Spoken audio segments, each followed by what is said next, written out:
안녕하세요. 구독자 여러분들은 습기까지 많은 이 불볕더위 어떻게 건강관리하고 계신가요? 에어컨 바람이 안 좋긴 한가 보네요. 코로나는 아닌데 저는 몸살 감기를 앓으면서 너무 힘든 며칠을 보냈어요. 모두 건강 챙기시면서 여름철 잘 지내시길 바랍니다. 자, 오늘 이야기를 시작하겠습니다. 여러분, 남자들끼리 모이면 무슨 이야기를 할까요? 차 이야기? 고인 이야기? 아파트값 이야기? 정치 이야기를 할까요? 남자인 친구가 전하는 말에 의하면 자신이 경험한 죽여주는 여자 이야기를 한다고 하네요. 정말 그런가요? 그게 진짜라면 귀엽다는 생각이 잠깐 들면서 방중술로 나라를 가진 여인들, 죽여주는 여자 상위 0.1% 안에 들었다는 역사 속의 여성들 이야기를 해볼까 해요. 여러분, 손자병법에 나오는 36개 중 31개는 미인계죠? 춘추 전국시대의 서시부터 현재까지도 그 병법은 이어지고 있다고 생각하는데요. 전쟁에 지고 나라 한 부분을 떼어주고 화친을 구해 상대국을 섬기는 것이 제일 하책이고요. 재물을 바치고 섬기는 게 중간이고 미색을 보내 화친을 구하는 것이 상책이라는 말이겠죠. 이처럼 권력과 성관계는 뗄래야 뗄 수 없는 관계에 있다는 뜻 아닐까요? 남자의 본능은 가능한 한 자신의 씨를, 자신의 후세를 많이 퍼뜨리는 것인데 그 본능은 권력에 비례하는 거니까요. 그런데 말입니다. 아이러니하게도 역사에서는 여성이 사람의 그 본능을 이용해서 자신의 성을 이용해서 권력을 쥔 경우가 참 많습니다. 한반도에서는 그 대표적인 인물이 신라 시대의 미실이라고 할 수 있겠죠. 신라인들은 성을 색이라 칭했다고 하는데요. 색공은 색으로 받들다는 뜻으로 골품과 지위가 낮은 사람이 그 지위가 높은 왕들에게 성을 바치는 직업을 색공지신이라고 합니다. 그들이 하는 결정적인 일은 왕 그리고 왕족들에게 성을 바쳐 자식을 낳아주는 일인 거예요. 그래서 성을 바치는 여성들은 색공의 대가로 신분을 상승시키는 일이 비일비재했고요. 그러니까 색공은 신라에서 널리 보편화하여 행해진 성문화고 색공은 단순히 에로티시즘이 아닌 고도의 정치적인 행위로 보시면 됩니다. 왕들에게 색을 바쳐 수십 년간 천하를 호령한 여인, 미실. 성을 무기로 무소불위의 권세를 휘둘렀던 여인, 진흥왕, 진지왕, 진평왕. 이 세 명의 왕에게 색을 바쳤던 여인. 과거에 모 방송사 드라마에서 배우 고현정이 맡았던 그 인물, 미실이 바로 그 여성입니다. 미실에 대하여 유일하게 언급한 화랑세기에서 보면 용모가 절묘하여 풍만함은 옥진을 닮았고 명랑함은 벽화를 닮았고 아름다움은 오도를 닮았다 라고 외모를 묘사하고 있습니다. 미실은 원래 외가 쪽으로 대대로 색을 왕에게 바치는 직업을 가진 집안이었어요. 외할머니는 이 방면에 명문가 출신인 거죠. 그러니 미실은 어릴 때부터 외할머니에게 남성을 사로잡는 법을 배우게 될 수밖에 없었던 거고요. 교태를 부리는 법, 음주 가무에 임해서 탁월하게 자신을 드러낼 수 있는 비법, 잠자리 비법을 외할머니로부터 모조리 전수받은 수제자라고 보시면 되겠습니다. 자, 그럼 상위 0.1%의 기술을 섭렵한 여인의 성 파트너를 정리해볼까요? 신라의 왕 무려 3명, 진흥왕, 진지왕, 진평왕과 동륜대자, 화랑의 우두머리 4명, 사다함, 세종, 설화랑, 화랑, 미생랑 등 무려 8명입니다. 최고 권력의 핵심인 8명을 치마폭 안에 두고 신라의 권력을 자신의 손안에서 좌지우지한 미실. 미실은 미색과 탁월한 방중술, 그러니까 당대 최고의 기술로 권력을 위한 암투가 난무하는 궁중생활에서 살아남을 수 있었던 겁니다. 신라 왕실에는 미실과 같은 신분으로 경쟁을 벌이며 노력한 여인은 수없이 많았을 테니까요. 그렇다면 그 치열한 경쟁률을 뚫고 미실이 살아남아 권력을 쟁취할 수 있었던 비결은 무엇일까요? 단순히 미모로만 승부했다면 미실은 청춘한철로 끝났겠죠. 확실하게 말할 수 있는 건 미실은 당대 최고 0.1% 안에 드는 명기였다는 겁니다. 그런데요, 명기는 상대 남성을 만족시키기보다는 여성 본인에게 좋은 게 아닐까요? 왜냐면 성 기능이 뛰어나면 당사자가 느끼게 되는 성적 쾌감이 고조되면서 만족도 또한 높을 수밖에 없으니까요. 그러므로 명기는 남성을 위해 만든다기보다는 여성 자신의 성적인 만족도를 높인다고 보면 될 거예요. 그러니까 미실도 선천적인 것보다 외할머니로부터 물려받은 방중술의 후천적인 학습과 수련이 더 큰 영향을 미쳤을 겁니다.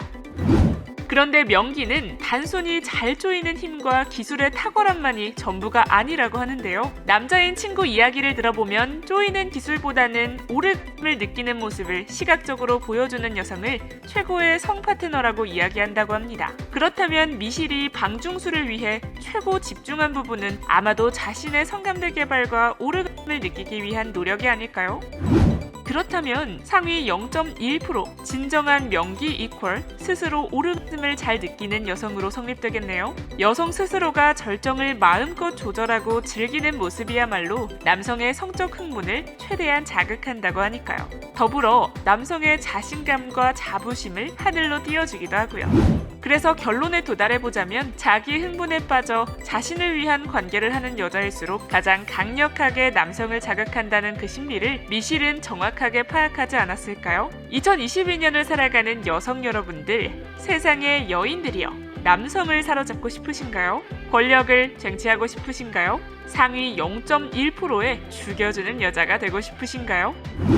타오러브의 방중술, 그 중에서도 은방울 수련과 진력도 수련을 익혀보세요. 남편의 바람기는 그대의 치마폭 아래에서 언제 그랬냐는 듯 잠들어 버릴 겁니다. 성, 몸, 마음, 정신, 포브레인 행복대학으로 초대합니다. 포브레인 생활 수행으로 행복 박사 되세요. 100세 시대 완전 건강과 행복을 드립니다. 동양에 미실이 있었다면 서양에서는 성 하나로 권력의 정점에 오른 인물이 있습니다. 바로 아르헨티나여 나를 위해 울지 마세요 라는 노래로 대중에게 어필된 배우 에바 페론이 그 주인공이죠. 에바는 그녀만의 독특한 감수성과 선동력으로 아르헨티나 서민들의 마음을 움직인 여성입니다. 빈민층의 딸로 태어나 1940년대 중반 27세의 나이로 아르헨티나 퍼스트레이디의 영광을 거머쥔 입지전적인 인물인 에바 페론. 에바는 비천한 출생으로 궁핍한 유년 시절을 보내죠. 그래서 15살 때부터는 유랑극단의 딴따라가 되어 생계를 이어나갑니다. 궁핍하고 고생스러운 어린 시절은 에바의 짧지만 강렬한 삶에 없어서는 안 될 자극제로 작용하게 되는 거예요. 창녀 주제에 페론 대령을 유혹했다고 손가락질을 받았고, 시장을 방문해 가난한 사람들의 거친 손을 어루만지며 귀 기울이는 모습은 오직 쇼일 뿐이고, 사회적 약자를 배려한 그 수많은 복지 정책은 포퓰리즘이라는 비판에 시달려야 했던 그녀 에바 페론. 에바 페론이 살아가던 당시 아르헨티나는 여성들에게 어떠한 기회도 주지 않았죠. 에바도 문맹이었지만 당시 아르헨티나 여성 문맹률은 27%에 달했고, 하층 계급 여성의 경우엔 그 굴레에서 벗어나는 길은 오직 하나, 성관계가 유일한 통로였다고 합니다. 에바 페론은 그것을 갈고 닦아 활용을 잘한 인물이죠. 카리스마적인 동시에 집념이 강한 여성이라고 보시면 되겠습니다. 그러니까 성을, 부와 권력을 손에 넣는 수단으로 철저히 이용한 겁니다. 에바 페론은 당시 아르헨티나 여성으로는 드물게 키가 크고 늘씬했다고 합니다. 165cm의 신장에 벌과 같은 갈색빛으로 염색한 머리칼, 암갈색의 큰 눈과 매력적인 얼굴, 여기에 적당하게 살찐 몸매는 글래머로 눈이 부실 지경이었고 남성들의 눈길을 사로잡기에 충분했죠. 삼류 배우로 시작해 영화 배우, 라디오 성우 등으로 점차 자신의 영역을 넓혀나간 에바는 1940년경 유명한 배우로 입지를 다지게 된 후 당대 최고 권력자인 통일 장교단의 리더 후안 페론을 만나게 됩니다. 군사 쿠데타가 일어났을 때 에바는 혁명군의 리더인 페론 장군의 정부였어요. 그녀의 나이 25살이었죠. 그로부터 불과 1년 후 페론이 아르헨티나의 대통령이 되자 그녀는 아르헨티나는 물론이고 세계 역사상 가장 나이 어린 영부인이 되죠. 그때부터 그녀의 고난은 다시 시작됩니다. 반대했던 한쪽의 국민은 여배우 시절의 그녀를 잊지 않았고 창녀라는 비난과 함께 무지하고 오만하다는 악담도 그치질 않았죠. 정치적 반대파들에게는 단골 사냥감이 된 거예요.